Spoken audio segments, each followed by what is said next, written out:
Alright, so let's just rip this band-aid off. The Nintendo Switch 2? Yeah, it doesn't feel like a sequel console. It feels like the Switch Pro we all expected to show up in like 2022. And yeah, I know, me saying that sets some people off. There's always that one person in the comments. Actually, the Switch 2 is next-gen because of the internal architecture, not the name. Cool, man, that's great. But my eyes, my hands, my wallet, and Nintendo's own marketing all tell me this thing is more Switch 1.5 than Switch 2. And here's the thing. I'm not just saying that to poke the bear. I actually believe it. The way Nintendo's rolling this thing out, the way they're treating their old hardware, it's like they can't let go of the Switch 1. First off, the obvious stuff. Same form factor? Check. Same UI? Same dark and light themes we've had for 8 years? Check. Games still being built for Switch 1 first, Switch 2 second? Double check. It's like Nintendo's philosophy with the Switch 2 isn't welcome to the future. It's hey, this'll work fine alongside our real console, the Switch 1. And you don't even have to dig that deep to see it.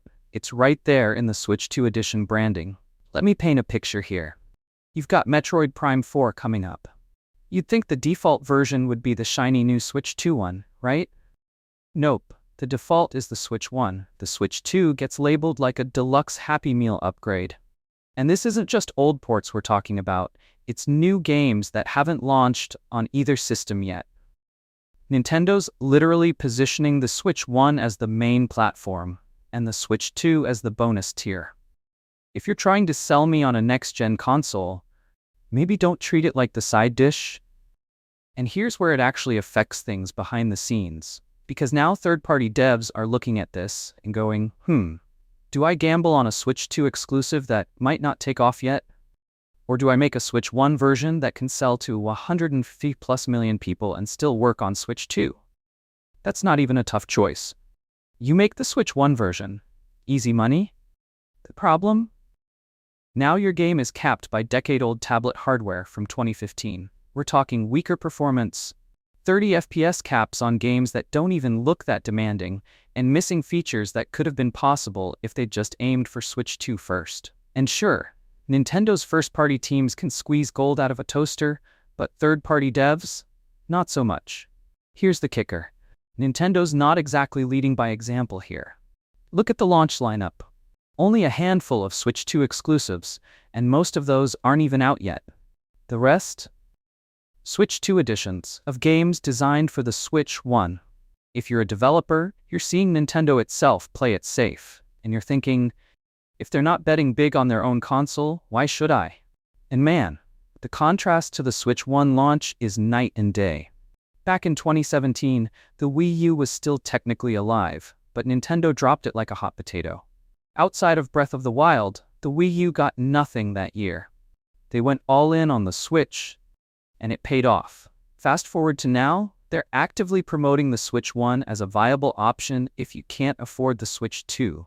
Not only that, they raised the price of an 8-year-old console that's never had a price drop. Who does that?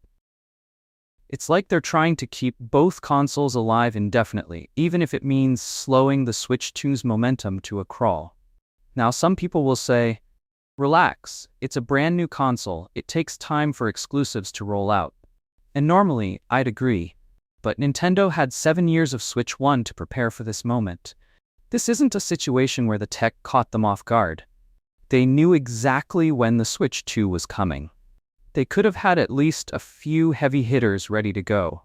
Instead, we're getting a bunch of upgraded re-releases and only a couple exclusives, one of which is a Mario Kart spin-off that started life as a Switch 1 project. And unlike with PlayStation or Xbox, where last-gen hardware is still competitive, the gap between Switch 1 and Switch 2 is huge. Playing a Switch 1 game on Switch 2 is like plugging an old DVD into a brand new 4K OLED TV. You can instantly tell it wasn't made for this hardware. Which is exactly why stuff like Pokémon Legends ZA being cross-gen stings so much. If it were Switch 2 only, that's a console seller. But instead, most fans will happily run it on Switch 1 and call it a day. Here's the part that worries me the most. The Switch 2 edition model basically gives Nintendo and other devs permission to go full lazy mode. Why build a new Mario Tennis when you can just take the old one, upscale it, slap in a couple extra characters, and boom, Switch 2 edition. It's the same trick they pulled with Mario Kart 8 Deluxe on Switch 1, but doing it again for another whole generation? That's gonna wear thin real quick. If Nintendo doesn't start focusing hard on Switch 2 exclusives soon, they risk making the console feel outdated way earlier than it should. And by the time we do get a wave of built-for-Switch 2 titles, the buzz might already be gone. The hype train will have left the station, and Nintendo will be left trying to sell a Switch 2 OLED for $700 so we can play upscaled Wii U ports in slightly better lighting. Now maybe the rumored Nintendo Direct will shut me up. Maybe they'll drop a huge holiday lineup that makes me eat my words.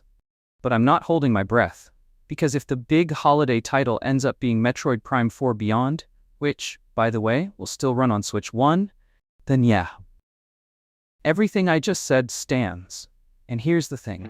Nintendo doesn't live in a vacuum. They're not just competing with themselves. They're competing with every shiny piece of tech in your living room, every subscription service fighting for your time, and every game developer who's pushing the boundaries of what we expect from a new generation. When you look at the Switch 2 in that bigger picture, you can't help but feel like Nintendo's banking on nostalgia and brand loyalty more than actual innovation. And sure, that's worked for them before, but gamers are more informed now. We know what's possible.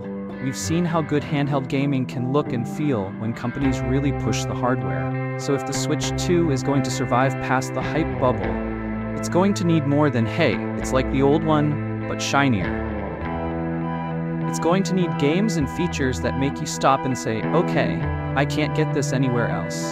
Because right now, that feeling's just not there. And if Nintendo keeps coasting, the Switch 2 risks being remembered not as the next big step, but as the console that played it too safe.